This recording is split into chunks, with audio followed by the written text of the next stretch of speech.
Hi friends, welcome back to my channel. ಇವತ್ತು ನಾನು ಅಲಸಂಡೆ ಪಲ್ಯ ಮಾಡ್ತಾಯಿದ್ದೀನಿ.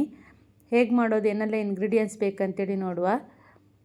ಇಲ್ಲಿ ಅರ್ಧ kg ಆಗುವಷ್ಟು ನಾನು ಅಲಸಂಡೆ ತೊಗೊಂಡಿದ್ದೀನಿ. ಚಿಕ್ಕ ಚಿಕ್ಕದಾಗಿ ಈ ಥರ ಕಟ್ ಮಾಡಿ ಇಟ್ಕೊಂಡಿದ್ದೀನಿ. ಈಗ ಒಂದು ಕಡಾಯಿ ತೊಗೊಂಡಿದ್ದೀನಿ. ಸ್ವಲ್ಪ ಆಯಿಲ್ ಹಾಕ್ತಾಯಿದ್ದೀನಿ. ಆಯಿಲ್ ಬಿಸಿ ಆದ ನಂತರ ಸಾಸಿವೆ ಹಾಕ್ತಾಯಿದ್ದೀನಿ. ಸಾಸಿವೆ ಚಟಪಟ ಸಿಡಿದ ನಂತರ ಈಗ ನಾನು 1 ಸ್ಪೂನ್ ಆಗುವಷ್ಟು ಉದ್ದಿನಬೇಳೆ ಹಾಕ್ತಾಯಿದ್ದೀನಿ. ಇಲ್ಲಿ ಒಂದು 2 ಬ್ಯಾಡಗಿ ಮೆಣಸಿನ್ಕಾಯಿ ಹಾಕ್ತಾಯಿದ್ದೀನಿ. ಸ್ವಲ್ಪ ಕರಿಬೇವು ಹಾಕ್ತಾಯಿದ್ದೀನಿ. ಸ್ವಲ್ಪ ಫ್ರೈ ಮಾಡಿಬಿಟ್ಟು ಈಗ ಒಂದು ಕಟ್ ಮಾಡಿರುವಂಥ ಈರುಳ್ಳಿ ಇದಕ್ಕೆ ಸೇರಿಸ್ತಾ ಇದ್ದೀನಿ.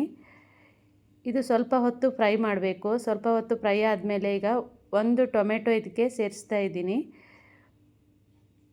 ಇದು ಸ್ವಲ್ಪ ಹೊತ್ತು ಫ್ರೈ ಮಾಡಬೇಕು. ಈಗ ಇದು ಸ್ವಲ್ಪ ಹೊತ್ತು ಫ್ರೈ ಆದಮೇಲೆ ಈಗ ಕಟ್ ಮಾಡಿರುವಂಥ ಅಲಸಂಡೆ ಕೋಡು ಹಾಕ್ತಾ ಇದ್ದೀನಿ.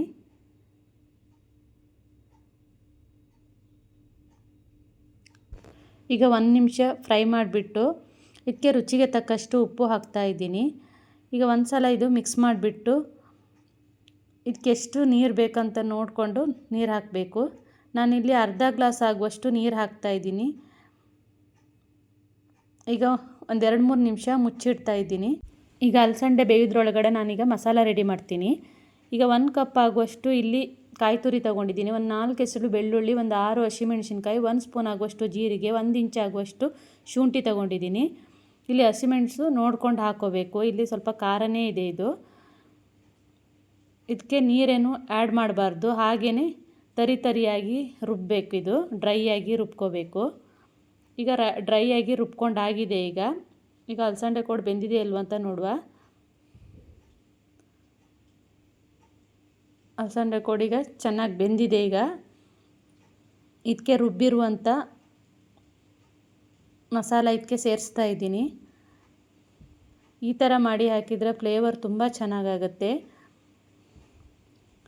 ಒಂದು ಸಲ ಈ ಥರ ಮಿಕ್ಸ್ ಮಾಡಬೇಕು. ಇದು ಡ್ರೈ ಆಗೋ ತನಕನೂ ಫ್ರೈ ಮಾಡಬೇಕು. ಮೀಡಿಯಮ್ ಫ್ಲೇಮಲ್ಲೇ ಇಡಬೇಕು. ಈಗ ಪಲ್ಯ ಇದು ಡ್ರೈ ಆಗಿದೆ. ಈಗ ಇದಕ್ಕೆ ಸ್ವಲ್ಪ ಕೊತ್ತಂಬರಿ ಸೊಪ್ಪು ಸೇರಿಸ್ತಾ ಇದ್ದೀನಿ. ಒಂದು ಸಲ ಮಿಕ್ಸ್ ಮಾಡಬೇಕು.